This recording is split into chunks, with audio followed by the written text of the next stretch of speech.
Bem-vindo ao Mar de Letras. O nosso convidado de hoje nasceu num local onde o tempo parecia ter parado e aí tomou fôlego para se fazer ao mundo e à escrita. Vamos conhecer Jorge Arrimar. Jorge, bem-vindo ao Mar de Letras. O Jorge nasceu no Planalto da Huila em 1953, em contacto com uma espécie de cápsula onde o tempo parecia ter parado há centenas de anos. Como é que era? Eu nasci na Chibia e a Chibia era uma terra que está situada no Planalto da Huila e numa zona onde vive um dos grupos étnicos mais tradicionalistas da África, que são os Ovamuila. Talvez isso o tenha feito dizer que era como se vivêssemos numa cápsula do tempo. De certa forma, porque o facto de serem tão tradicionalistas fez com que se preservassem da contaminação, se assim se pode dizer, dos elementos culturais que vinham de todos os lados, não é? Porque, afinal, mesmo na época em que eu nasci, não é assim uma época tão recuada, já havia imensos contactos de todo o tipo, não é? Físicos, culturais, e preservar, e um povo preservar-se disso tudo não é fácil. Tem que ser um povo, de facto, muito consciente e muito preso às suas raízes. O Jorge viveu aí, nessa cápsula, nesse ambiente, até aos 10 anos. Foi a década mais estruturante da sua vida? Foi porque me marcaria para sempre. Todos nós temos um pouco a consciência disso, de que a infância nos marca para sempre. No meu caso marcou-me muito, porque, repara, a minha casa tinha como limite, portanto, era a casa onde eu nasci, já tinha lá nascido a minha mãe, foi construída pelo meu avô, era uma casa muito antiga, ainda feito com grossas paredes de adobe. Tinha o terreiro, por trás da casa tinha o terreiro, tinha o quintal, tinha o pomar, as terras de cultivo, e a fronteira era o rio Chimpumpunhime, que é o rio da Chibia que limita a povoação. Para lá do rio Chimpumpunhime havia uma pequena parte da vila, poderemos dizer que era um bairro da vila que se chama Aioba, e que era, em termos históricos e em termos de ocupação por pessoas de fora da zona, é mais antiga até que a povoação, que o centro da povoação da Chibia. E, portanto, mas já era um mistério. Para lá do rio, dessa fronteira, no tempo da minha infância, era um mistério. Era a África profunda, com tudo aquilo que isso nos possa encantar. Não é? Ora, isso num tempo em que se está a abrir os olhos, a abrir todos os sentidos para a vida, acho que é marcante. O Jorge já falou do autêntico legado que essa casa onde cresceu representava. Sente que forjou uma identidade como angolano que se emancipa definitivamente de 3 gerações de brancos nascidos em Angola? Eu acho que tem razão até certo ponto. Aquela era a casa-mãe, era o útero materno.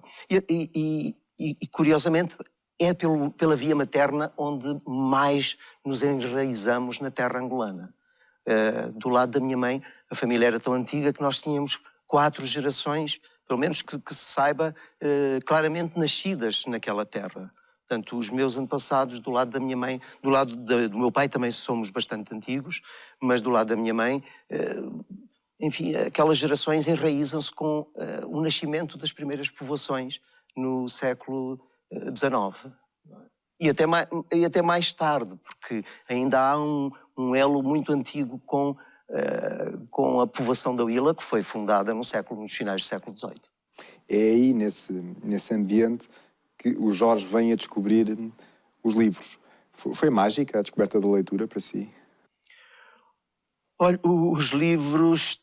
Eu costumo dizer que o livro, para mim, é um passaporte de viagem. Funcionou sempre como um passaporte. E eu vou explicar-lhe. Funcionou em 2 sentidos. Um passaporte de viagem interior e um passaporte de viagem exterior.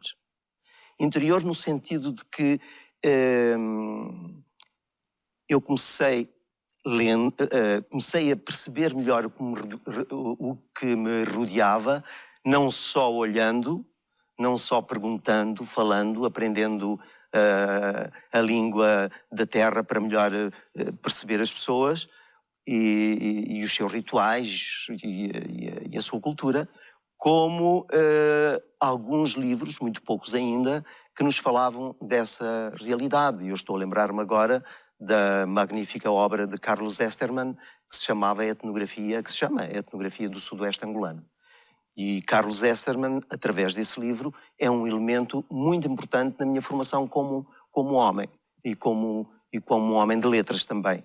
E como alguém que se interessa pela história e pela etnografia da sua terra. Não é?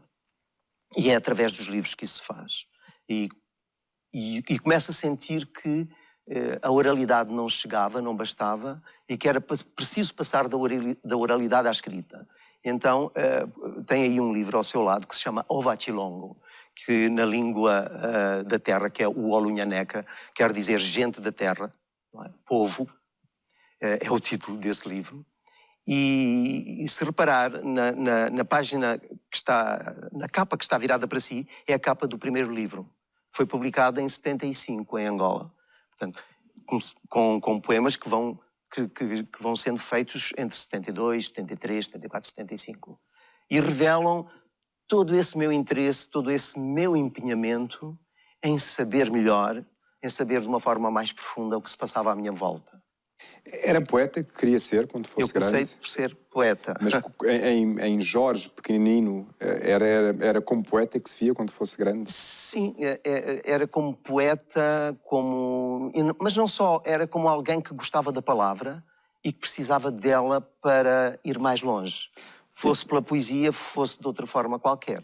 E começou logo a ir mais longe atrás da palavra, Sim. Porque aos 10 anos vai continuar os seus estudos sozinho para Lubango, porque era o sítio onde existia a escola secundária para continuar os estudos.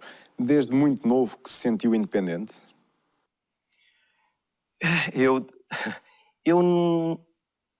Digamos que a vida me forçou a tornar-me independente mais cedo do que desejaria. Está marcado em mim o drama que foi, de repente, com 10 anos, deixar de estar em minha casa com os meus irmãos, com os meus avós, com os meus pais, os sítios que conhecia, que gostava. Enfim, acho que isso acontecerá com qualquer criança com 10 anos que, se sentindo bem com a sua família nuclear, de repente, por necessidades impostas de fora, e neste caso era a necessidade que havia de continuar os estudos, tem que sair para viver noutro local.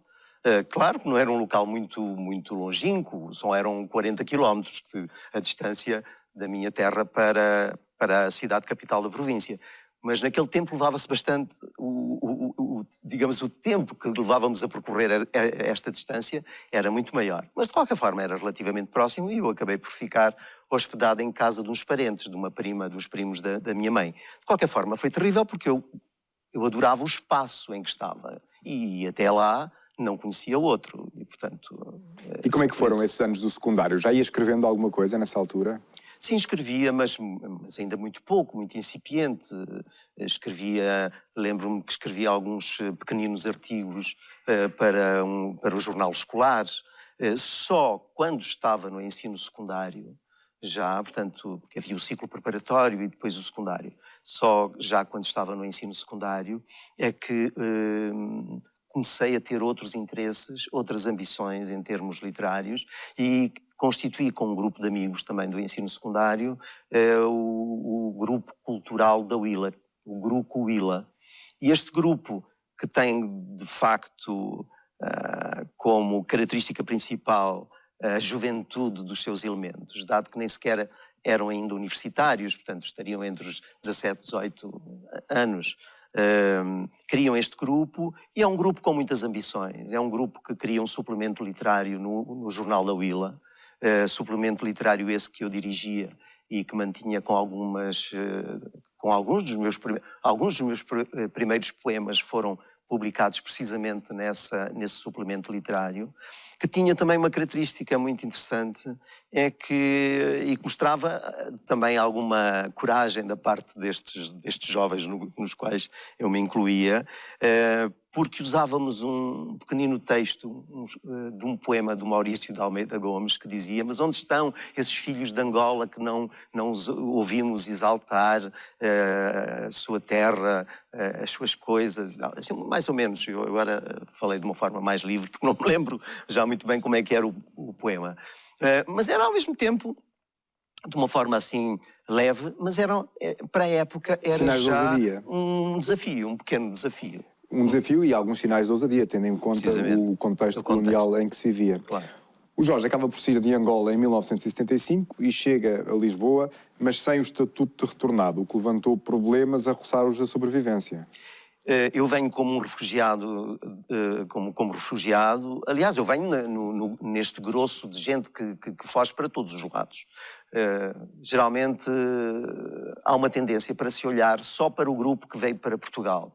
Mas houve grupos misturados de angolanos e de portugueses. Em termos administrativo ou políticos, eram todos portugueses, porque naquele tempo quem vivia em Angola tinha um bilhete de identidade português, não havia ainda os bilhetes de identidade angolanos. Os passaportes angolanos só surgem naturalmente depois da independência. Portanto, nós estamos a falar nas vésperas da independência e, portanto, aquela gente sai toda fugindo para onde podia e para onde os levavam naquele momento, para onde tinham mais ou menos alguma relação, algum conhecimento. E, portanto, há gente que foge para a Zâmbia, há gente que foge para o Zaire, há gente que foge para a Namíbia, há gente que foge para Portugal e até houve gente que saiu diretamente para o Brasil. Eu vim do meu núcleo familiar da Chibia. Eu fui o primeiro a sair. Eu era de casa, eu era o filho mais velho. Tinha um irmão mais velho da parte do meu pai, mas que tinha sido criado pela minha avó, e juntámos-nos os dois e viemos, digamos que, a abrir caminho. Porque, de facto, as nossas famílias estavam tão integradas, eram tão antigas naquele território que não conheciam outro espaço senão aquele. Nem nós também. Nós nunca tínhamos saído de Angola. E, portanto, saímos um pouco assim, olha, vamos tentar abrir caminho. A Guerra Civil, entretanto, tinha-se espalhado intensamente, não nos dava qualquer indicação de que viesse, enfim, a frear os seus ímpetos, pelo contrário. E então havia que abrir caminho. Se por acaso os nossos pais, os nossos irmãos que ainda eram menores, tivessem que sair, porque a guerra se tinha intensificado, teriam alguém a dizer: olá, nós estamos aqui, vamos ver e tal. Se isso não acontecesse, e se felizmente a guerra terminasse em 1 ano ou 2 anos, como eu pensava um pouco na altura, nós regressaríamos. Infelizmente, como sabe, isso não aconteceu. A guerra nunca mais terminou, só termina em 2002. E os meus pais acabariam por sair já depois da independência de Angola, num período muito conturbado em que há aquela invasão sul-africana, e não só de sul-africanos, um misto de sul-africanos e gente da UNITA e da FENELA e mercenários, e portanto que vão quase até Luanda. Estas terras que viviam em zonas de passagem eram zonas extremamente perigosas, porque vinham uns, perseguiam os que lhes pareciam que era dos outros, vinham outros, perseguiam aqueles que achavam que eram dos outros. E, portanto, os meus pais acabariam por sair de casa, pensando ainda que poderiam voltar, vão parar na fronteira com a Namíbia, no Chitado, e acabam por ficar por ali num campo de refugiados muito tempo, em condições lamentáveis, com os meus irmãos mais novos, e pronto, e lá estava eu, vivia já nos Açores nessa altura, porque eu aqui por Lisboa passei apenas uns meses, muito rápidos, porque precisava de arranjar um emprego qualquer, e foi esse emprego que surgiu em São Miguel, nos Açores, a dar aulas na escola secundária Domingos Rebelo, e portanto, cá estava eu a dizer olá, tal, e eles vieram ter comigo. Claro, não ficaram comigo, porque eu mantive-me nas ilhas e eles ficaram cá. E aí, sim, os meus pais acabaram por ser ajudados pelo Instituto de Apoio aos Retornados Nacionais, que era o único instituto ou a única instituição, digamos assim, que dava apoio a quem era refugiado ou retornado, ou fosse o que fosse naquela época. O Jorge já mencionou a sua ida para os Açores, onde acaba por permanecer durante 10 anos. Sim. A insularidade foi, de alguma forma, uma reclusão para um africano habituado aos grandes espaços? Claro. Foi como sair de um... Foi sair de um grande espaço e passar quase diretamente para um pequenino espaço. De facto, eu ia do território de maiores dimensões do ex-império português e ia para uma pequena ilha. Era a maior das ilhas dos Açores, mas não deixava de ser, então, para mim, habituado aos grandes espaços, uma pequena terra. Com outra característica, é que eu saía do Planalto, a 200 quilómetros do mar, e eu ali estava numa pequena terra com o mar a toda a volta. Portanto, digamos que foi um duplo choque. Mas acaba por ser um choque muito positivo, porque a ilha é muito bonita. É uma ilha que tem, de facto, belezas naturais incríveis. O mar trouxe-me novidade. Não era uma completa novidade, porque nós do Planalto, de vez em quando, sobretudo em março, descíamos até Moçambique, como se chamava na altura, hoje o Namibe, enfim, era ali que nós nos aninhávamos no colo das ondas, como eu costumo dizer, e portanto já me tinha habituado a isso, não era uma completa novidade. Mas ter o mar sempre, de noite e de dia, e muito próximo, substituindo o canto das hienas.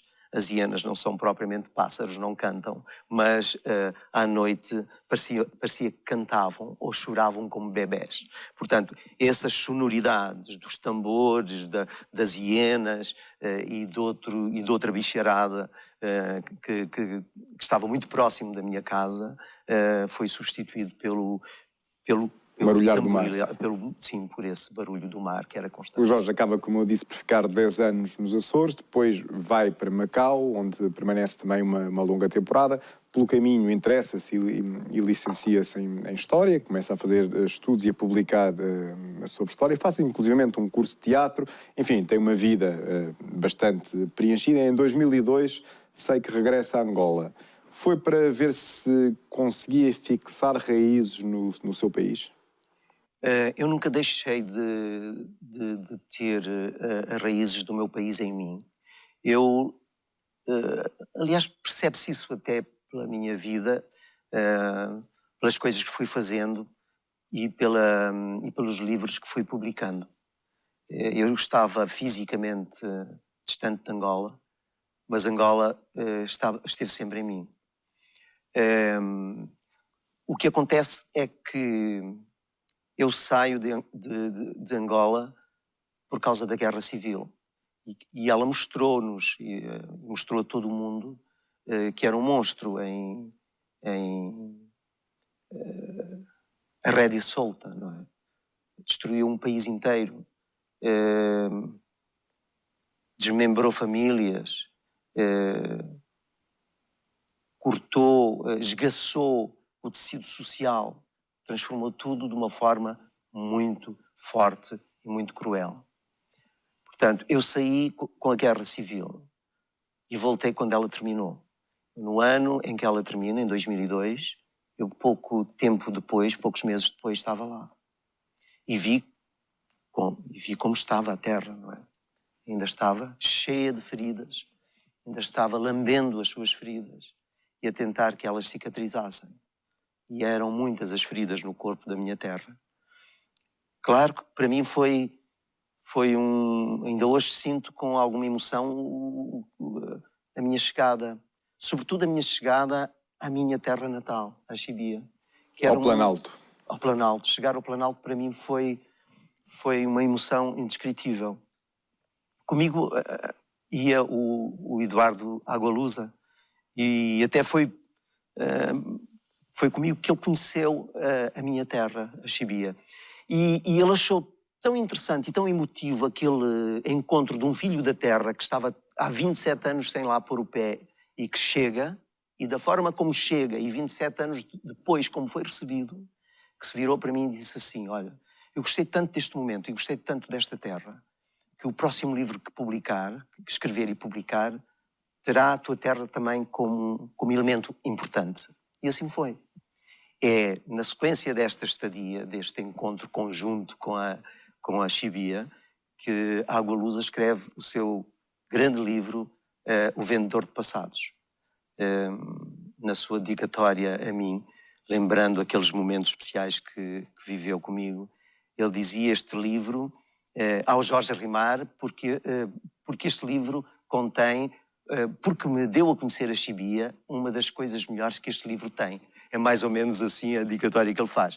Portanto, isto, enfim, são pequenas histórias numa história para mostrar que foi muito importante ter pisado a minha terra quando a Guerra Civil terminou, e isso abriu, com um livro nos braços.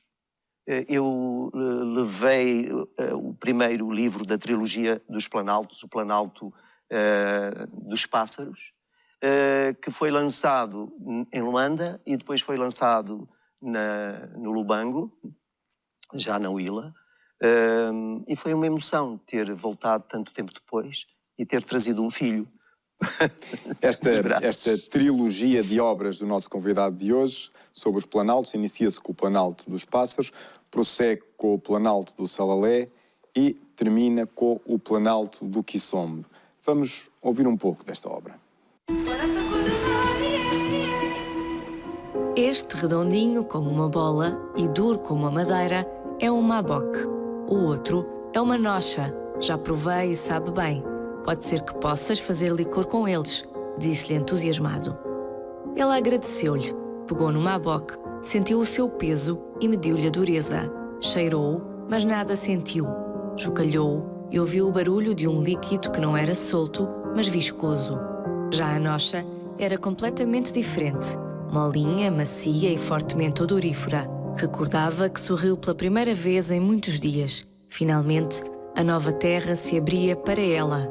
Era através dos seus frutos, do conhecimento que passaria a ter da sua textura, do odor, do gosto, da forma de lhes extrair o espírito para o converter em licor, que passaria a entender-se com a terra.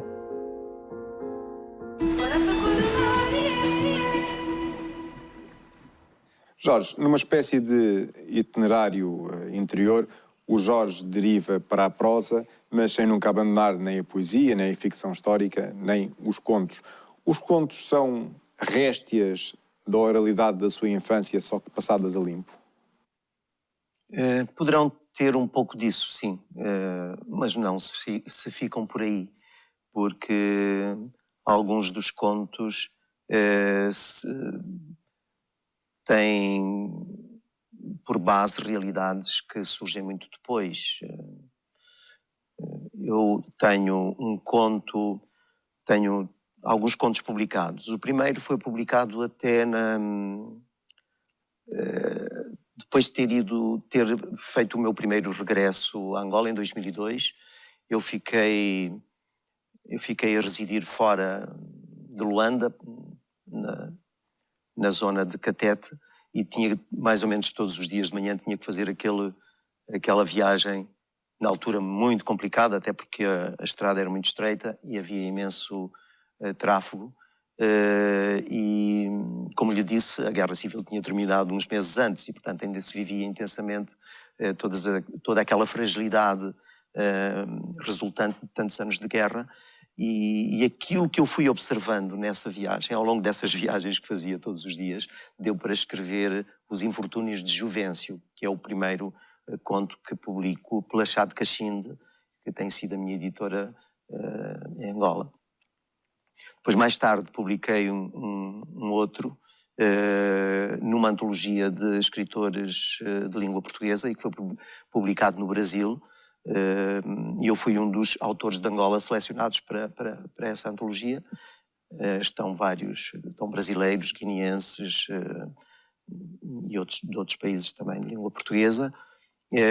Também é um conto que nada tem a ver com esses tempos antigos, tem a ver com tempos atuais. É na poesia, no entanto, que se sente melhor.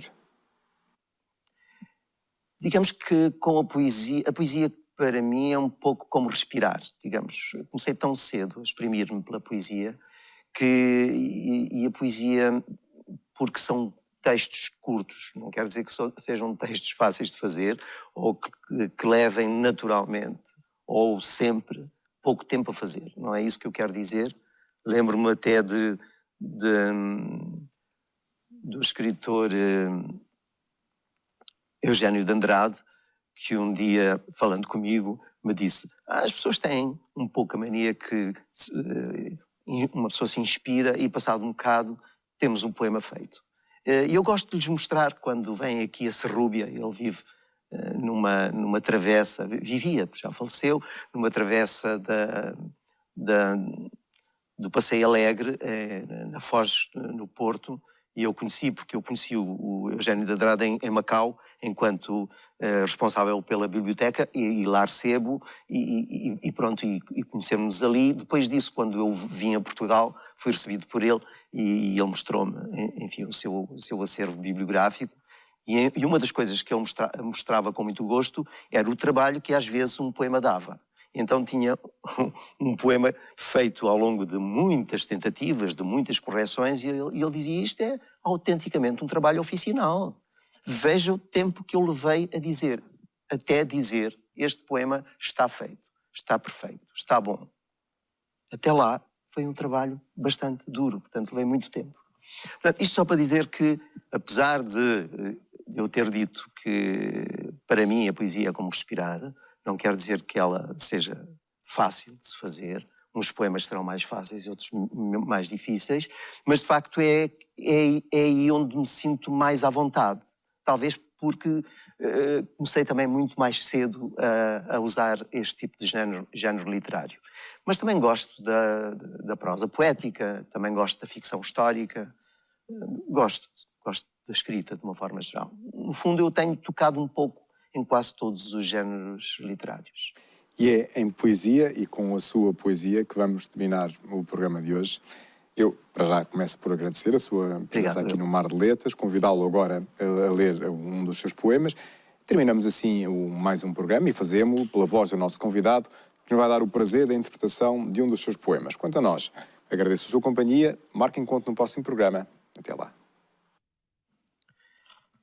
Nos meus pés ainda está a terra da terra que não foi domada, a que se encontra na curva do rio, a que busco sempre que reinicio a caminhada. Abro os olhos sobre o fundo estreito do tempo e pôs-o numa mangueira de nuvens. Sou pássaro, sou manga, sou chuva sobre o colmo, sobre o zinco, sobre a telha de minha casa. Mas o meu voo é o da ave que o sol retém no ninho, a que o verão alimentou e o calor alargou a asa. Mas eu sei que o primeiro voar foi o do milhafre sobre a infância, a que gatinhava na varanda, a que caía no terreiro, a que se perdia no milheiral. Eu sei que a sombra dele pairou sobre nós. Disso tivemos a certeza mais tarde, quando o canto das armas se fez mais alto que o cantar das rolas. Mas continua por lá meu pai, a vigiar tudo sob o sol das colheitas, a refrescar a sede com a bolunga fresca das madrugadas.